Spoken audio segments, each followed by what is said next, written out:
अल्हम्दुलिल्लाह पोलियो के सद्देबाब के लिए उलमा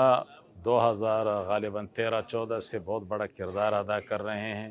सिर्फ उलमा का किरदार नहीं है, इसमें डॉक्टरों का किरदार भी है, जो वर्कर्स है उनका किरदार है, जिन्होंने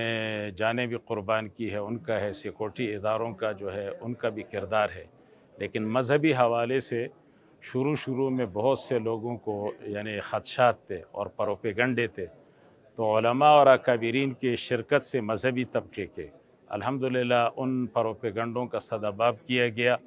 और तकरीबन पूरे मुल्क के लोग अब पोलियो के क़तरे पिलाने के लिए राज़ी हैं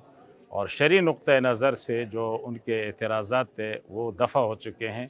और अब कोई रुकावट नहीं है जी।